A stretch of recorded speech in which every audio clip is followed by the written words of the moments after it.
नमस्कार, मैं हूं शरद द्विवेदी और हमारा आज का मुद्दा है एक्शन मोड पर डॉक्टर मोहन यादव और पूरा होगा मिशन प्रमोशन। देखते हैं क्या है पूरा मसला। पहले देखिए ये रिपोर्ट, क्योंकि बहुत मच अवेटेड कर्मचारी अधिकारियों की मंशा को पूरा किया है उन्होंने। लेकिन क्या है पूरा मसला, पहले वो देखते समझते हैं, फिर चलेंगे डिबेट की तरफ।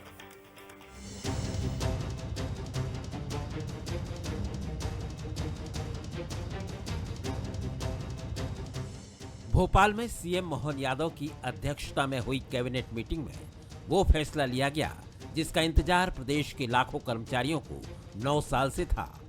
2016 में सुप्रीम कोर्ट की रोक के बाद जो प्रमोशन रोका था, अब उसे पूरी कानूनी प्रक्रिया के तहत मंजूरी दे दी गई है। प्रमोशन में पिछले 9 वर्षों से काफ़ी बाधा आ रही थी।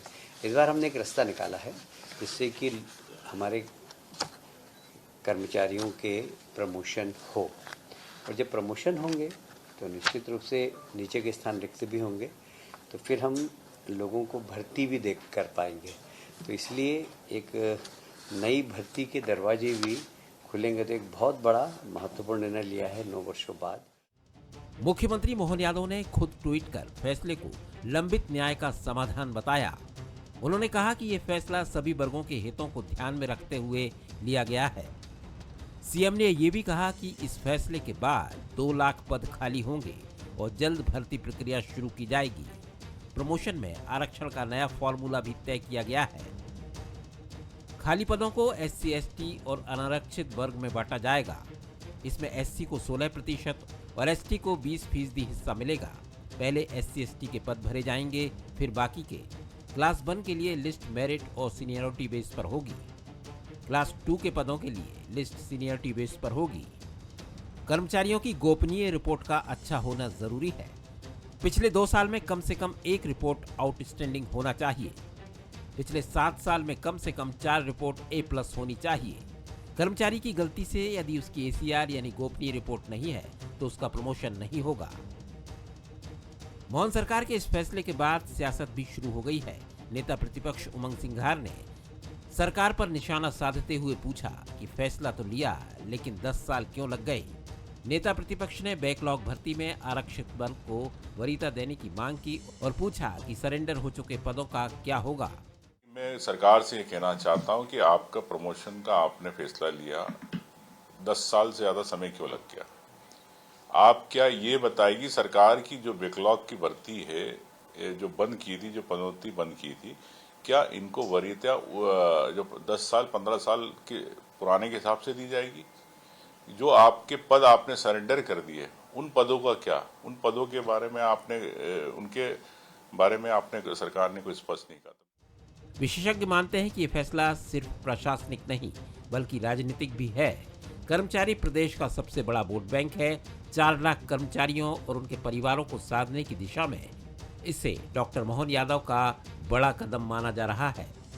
2029 में लोकसभा और 2028 में विधानसभा की तैयारियों में इसे मोहन सरकार का सियासी मास्टर स्ट्रोक माना जा रहा है।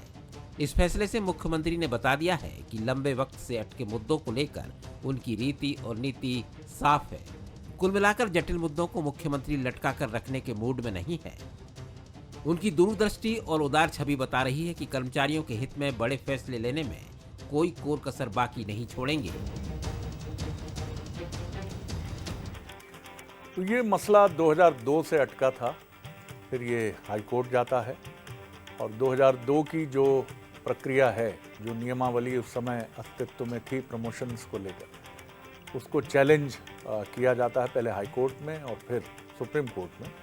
और हाई कोर्ट के फैसले को सुप्रीम कोर्ट बरकरार रखता है और यही वजह है कि 2016 से ये प्रक्रिया, आरक्षण की भी जो बात है, जो एक जटिल पेच फंसता है, उसके चलते भी ये मसला अटक जाता है। अब नई प्रोसेस ये है कि सरकार की कोशिश ये रही कि GAD जो डिपार्टमेंट है वो एक ऐसी प्रक्रिया बनाए जो न्यायालय के दांवपेच में उलझे नहीं। कर्मचारी संगठनों से बातचीत का दावा इसमें किया गया है और तमाम चीज़ों को ध्यान में रखा गया है, खासतौर से आरक्षण की प्रक्रिया को। अनुसूचित जाति के लिए 16% और अनुसूचित जनजाति के लिए 20%। पहले उन्हीं के प्रमोशन के मामले होंगे और उसके बाद अनारक्षित वर्ग की तरफ ये बात आएगी। जाहिर है इससे कुछ कर्मचारी संगठन से इत्तेफाक नहीं रखते हैं, उनका कहना और है, तो कोई रास्ता बंद नहीं होता है। सबसे महत्वपूर्ण बात है कि 9 साल बाद ये मध्य प्रदेश के मुख्यमंत्री डॉक्टर मोहन यादव ने ये प्रयास किया है कि इस प्रक्रिया को कानून के नाम पर ही ना ये अटकी रह जाए। लेकिन हाँ, जाहिर तौर पर आगे बातचीत के रास्ते खुले रहने चाहिए, जिससे जो भी कर्मचारी संगठनों या अन्य जो एजेंसीज हैं उनकी तरफ से अगर कोई सुझाव आता है तो वो बहुत महत्वपूर्ण है। सबसे महत्वपूर्ण बात यह है कि सरकारी कर्मचारियों को जो एक परसेप्शन इस देश में बना दिया गया है या बन जाता है कि किसी काम के नहीं, माफ़ कीजिएगा ये कहते हुए मुझे पीड़ा है, क्योंकि इस देश के आज़ादी के बाद से अब तक का जो पूरा ढांचा है उसमें सरकारी तंत्र के कर्मचारियों की भी बहुत महत्वपूर्ण भूमिका है। लेकिन दुर्भाग्य ये है कि बरसों बरस काम करने के बाद भी ये मान लिया जाता है, क्योंकि इस देश में सरकारी नौकरियों का सम्मोहन इतना गहरा है कि हम ये मान लेते हैं कि आज भी ऐसे जुमले यदा कदा सुनाई देते हैं कि सरकारी नौकरी यानी सरकार का दामाद। लेकिन वो प्रक्रिया नहीं है और अब चुनौतियां बहुत सारी हैं। खैर, उस पर बाद में कभी बात करेंगे। जो हमारे सवाल हैं, क्या मुख्यमंत्री डॉक्टर मोहन यादव के एक्शन मोड पर आने से मिशन प्रमोशन पूरा होगा? पहला सवाल। क्या कैबिनेट का ये फैसला कर्मचारियों के वोट बैंक को साधने की भी एक कोशिश है?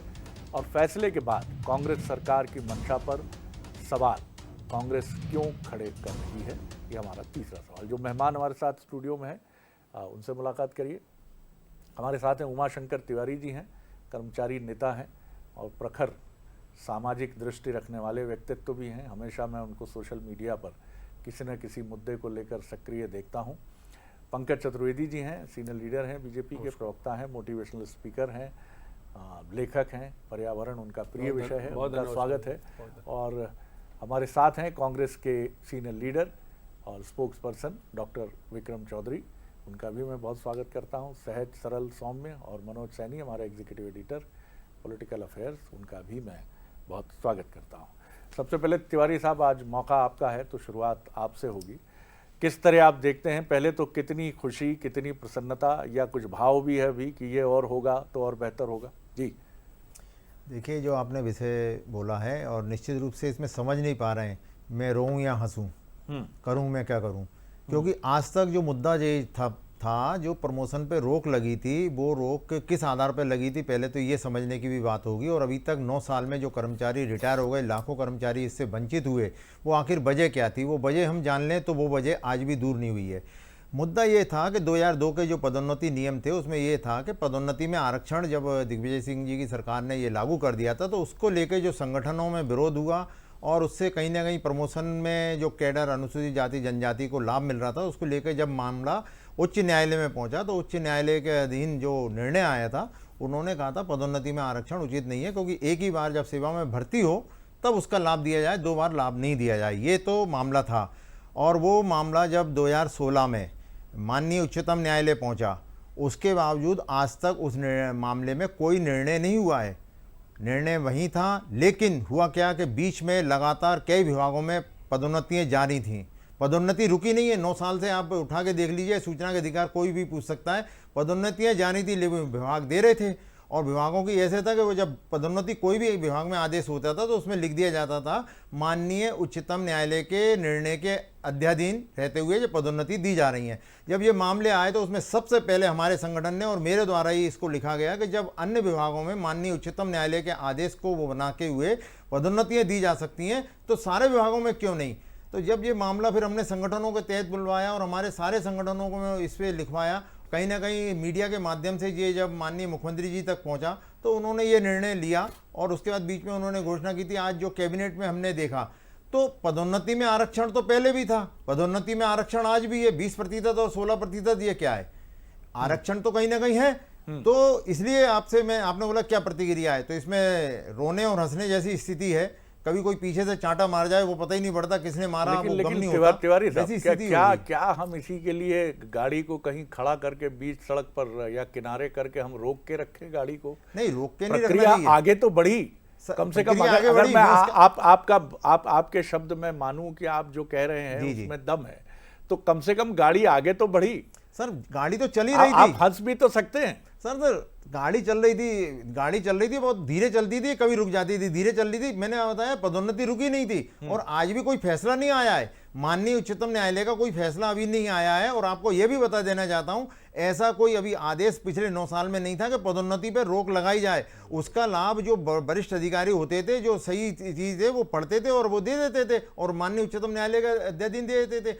विषय ये था, जिस विषय पे लड़ाई हो रही थी, जिस वजह से 9 साल में लाखों लोग रिटायर हो गए। मैं लौटा पंकज जी आपको जवाब देना होगा। जो संशय तिवारी जी के मन में है, उमाशंकर तिवारी जी के मन में, ये कुछ और संगठनों के मन में भी हो सकता है। बहरहाल आप कैसे कहेंगे? और सुनवाई की प्रक्रिया तो खुली ही है। शरद जी, सबसे पहले तो मैं माननीय मुख्यमंत्री जी को साधुवाद दूंगा कि एक ऐसा विषय जहां उच्चतम न्यायालय से जुड़े संविधान और कानून के पक्ष थे सामने, पर उनके प्रति पूरे आदर के साथ एक ऐसा मध्य मार्ग स्थापित करना कि जिसमें मध्य प्रदेश के कर्मचारियों का भी हित हो, मध्य प्रदेश का हित हो। क्योंकि शरद जी, मैं खुद कर्मचारी का दर्द समझ सकता हूँ कि मेरे पिताजी जीवन भर 33 श्रेणी कर्मचारी रहे।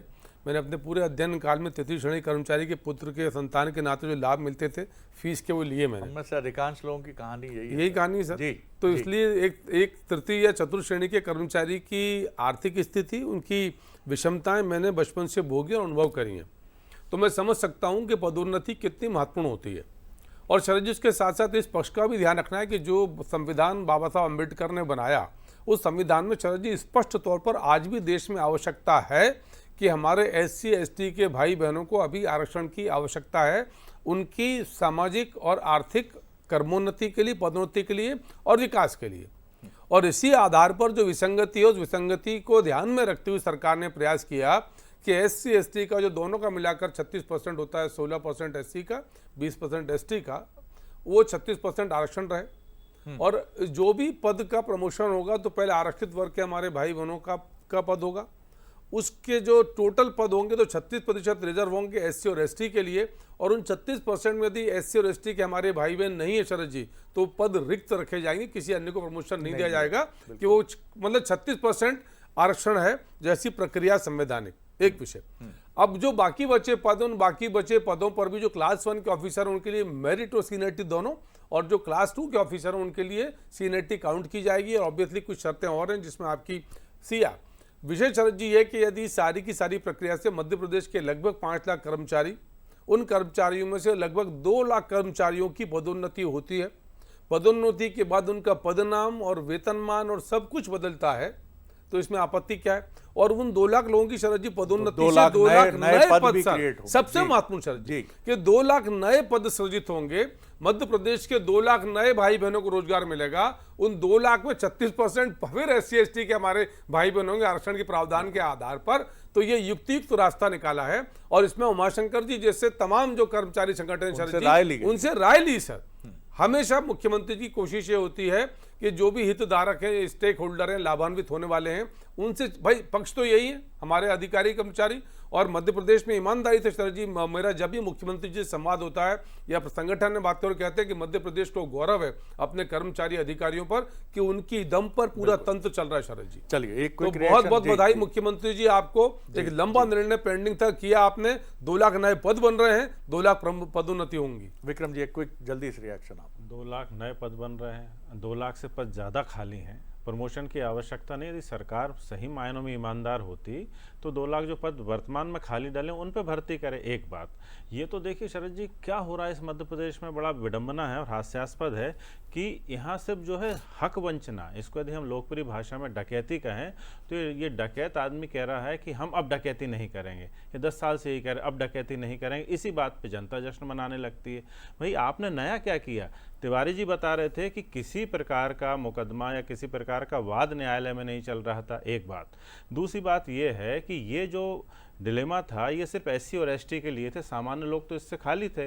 पंकज जी भी यही कह रहे हैं कि भाई ये जो SC ST के जो पद हैं हम अन्य से नहीं भरेंगे, तो सामान्य प्रक्रिया में तो आप भर सकते थे सामान्य जाति के। दूसरी बात अब ये है कि इसमें OBC कहाँ गया? सिर्फ 36% आप दे रहे हैं, ना 14% मिला OBC को, ना 27% मिल रहा है OBC को। तो यहाँ हो क्या रहा है कुछ पता ही नहीं चल रहा। अब इन्होंने, आपने देखी जब आपकी रिपोर्ट आई थी तब उसमें ACR का जिक्र हुआ था, 2 साल में 1 ACR आउटस्टैंडिंग। ये किस तरीके का आपने ये बाधा खड़ी कर रखी, ऐसा संभव नहीं है। और क्लास 2 और क्लास 1 ऑफिसर्स के लगातार प्रमोशंस हो रहे हैं, उसमें कहीं कोई रोक नहीं। ये तो क्लास 3 या क्लास 4 की जो बहुत जो पीड़ा है वो जो बार बार निकल के आ रही है। लेकिन ये पेच फंसते हैं, और ये आपकी सरकार के समय पेच फंसा। आरक्षण इस देश की एक विधिमान्य प्रक्रिया है, उससे किसी को कोई एतराज़ नहीं है, होना भी नहीं चाहिए। समाज के वंचित वर्ग को उसका अधिकार मिलना ही है, लेकिन ये आरक्षण का मसला हो गया। आप भी जानते हैं कि जब प्रकरण चाहे ओबीसी आरक्षण का मसला हो या 50% से अधिक आरक्षण ना हो, ये सारी प्रक्रियाएं न्यायालय के अधीन हैं और एक जटिल प्रक्रिया है।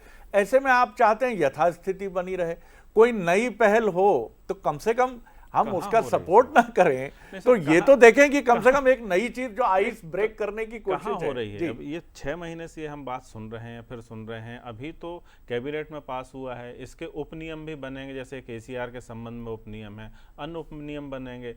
सरकार बार बार झूठ बोल रही। सबसे पहले सरकार ये झूठ बोलना बंद करे कि पद सृजित होंगे। पद तो ऑलरेडी खाली डले हैं, तो किस बात के गाल बजा रहे हैं आप तो यहाँ भर्ती कर दीजिए। क्या ये पदोन्नति पे ही आप फिर से नौकरियां निकालेंगे? एक तो जिनका झूठ ये है।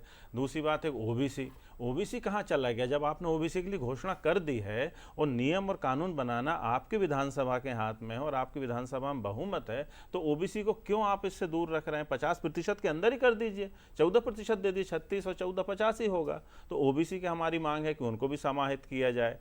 अब इसमें प्रक्रिया क्या है और क्या नहीं होनी है, ये तो सिर्फ शिथिलता दिख रही है और ये सिर्फ हक मारी है, जिसके बारे में बार बार चोर कह रहा है कि अब मैं चोरी नहीं करूंगा, अब मैं चोरी नहीं करूंगा। ऐसी भाषा का प्रयोग ना करें।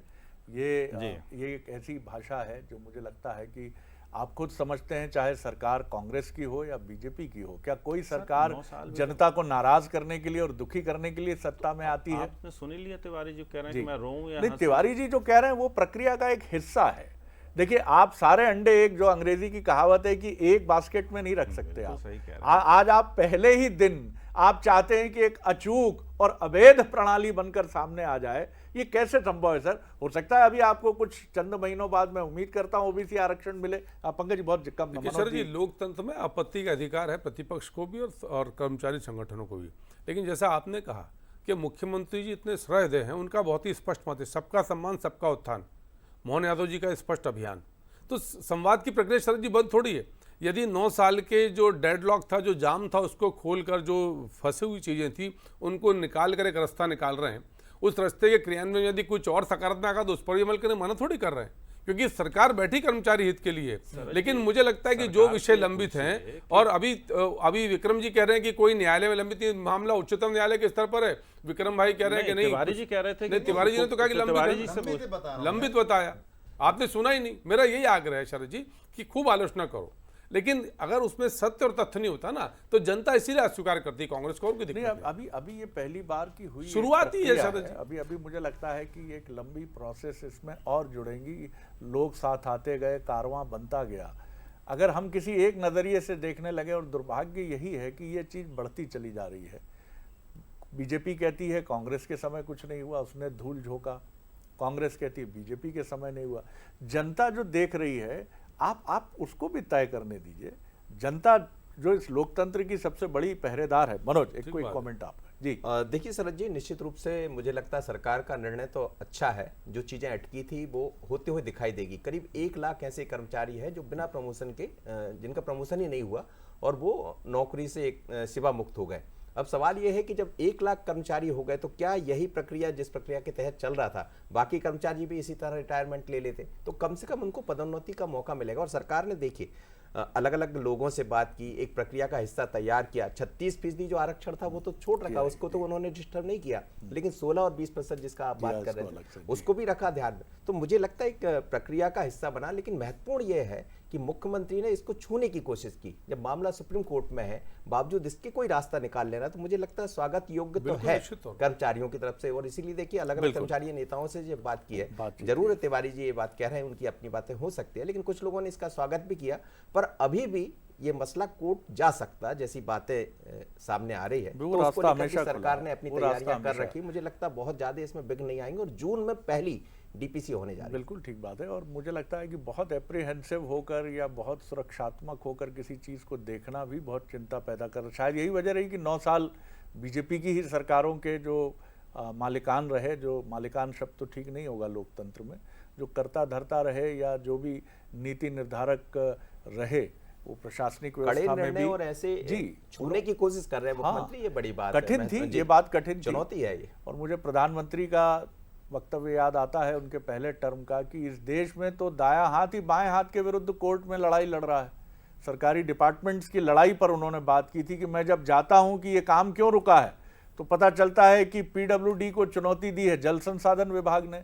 जल संसाधन विभाग पर याचिका लेके खड़ा हुआ है पीडब्ल्यूडी डिपार्टमेंट। आप एक लोकतंत्र में है, ये मत भूलिए आप कि आप यूं चुटकी बजाएंगे चाइना की तरह और सब कुछ धड़ धड़ धड़ धड़ हो जाएगा। तिवारी साहब, तो थोड़ा सा हम आपको सुनना चाहेंगे कि कम से कम कुछ तो आगे बढ़े हम आपने, क्योंकि आपने भी उम्मीद की बात तो की कि हंसू या रहूं, अभी तो आप भी समझ रहे हैं जी।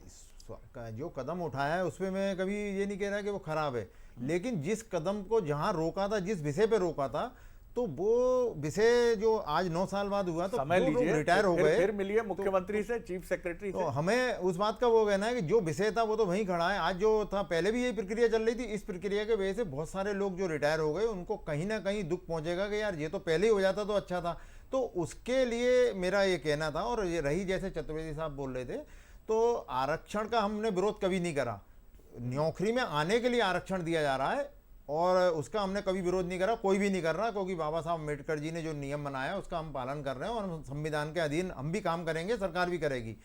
तो हम उसका विरोध नहीं कर रहे थे। पदोन्नति में आरक्षण वाली बात जो आ रही थी, जिसके मामले लटके हुए थे, और मैंने कहा था धीरे धीरे धीरे प्रमोशन हो रहे थे। जब ये बात बहुत ज्यादा हुई, 129-30 हो गए, तब जाके हम लोगों ने इसको वो करा। एक चौधरी साहब, एक क्विक रिएक्शन आप।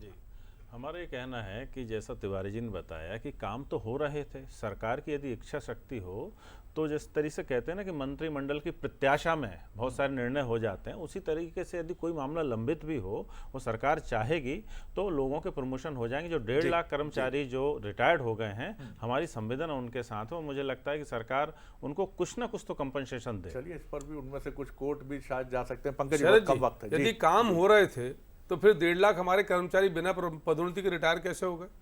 कहीं ना कहीं विसंगति थी ना। यदि विसंगति को मुख्यमंत्री जी दूर करके इसी जून से पहली डीपीसी प्रारंभ कर रहे हैं, यानी आज कैबिनेट का निर्णय जून में और जून में उस पर कार्रवाई प्रारंभ, यानी मंशा और उद्देश्य मुख्यमंत्री जी का स्पष्ट है। मध्य प्रदेश के कर्मचारी का हित ही मध्य प्रदेश का हित है, इस भाव से काम कर रहे हैं और काम प्रारंभ हुआ नहीं और पहले से विलाप, ये उचित नहीं शरद जी। बिल्कुल। और सबसे महत्वपूर्ण बात यह है कि हमारी सरकारें बहुत मजबूत फैसले लेती हैं और हमने देखा है, चाहे वो युद्ध का विषय हो या कोई और चुनौती हो, लेकिन जब वोट के विषय आते हैं तो कुछ निर्णय ऐसे हो जाते हैं जो गले का फांस बन जाते हैं। इन निर्णयों पर भी एक स्पष्टता आवश्यक है, क्योंकि ऐसा होता है कि अंत में हम खड़े हो जाते हैं देश की सुप्रीम अदालत के सामने और कहते हैं माई बाप आप भी सुलझाओ, और अदालत भी, सुप्रीम अदालत भी तंग आकर ये कहती है कि पहले उलझते आप हैं और सुलझाने के लिए हमारे पास आ जाते हैं। तो ये राजनीतिक इच्छा शक्ति, वोट की इच्छा शक्ति पे भारी पड़नी चाहिए। आप मजबूत फैसले करिए, ताकतवर फैसले करिए। लोगों ने चुना है आपको इसके लिए। आपको अगर उसका परिणाम भी कुछ निगेटिव भुगतना पड़े, उसके लिए तैयार हो जाइए। नहीं तो आपके पास ये फाइलें इतनी उलझती चली जाएंगी, आपकी मुश्किलात इतनी बढ़ती चली जाएगी, जैसे 2002 से शुरू हुआ ये किस्सा 2025 तक आया और फिर 9 साल बाद ये निर्णय हुआ। इनसे बचना होगा साहब, नहीं तो ये लोकतंत्र के अर्थ को कई बार कुछ ऐसी तरफ ले जाएगा जिसमें कुछ लोग निराशावादी भी हो सकते हैं। बहुत धन्यवाद, आप सबने बड़ी गरिमा से अपना पक्ष रखा। आगे देखिए हमारा स्पेशल प्रोग्राम प्राइम मैटर। नमस्कार।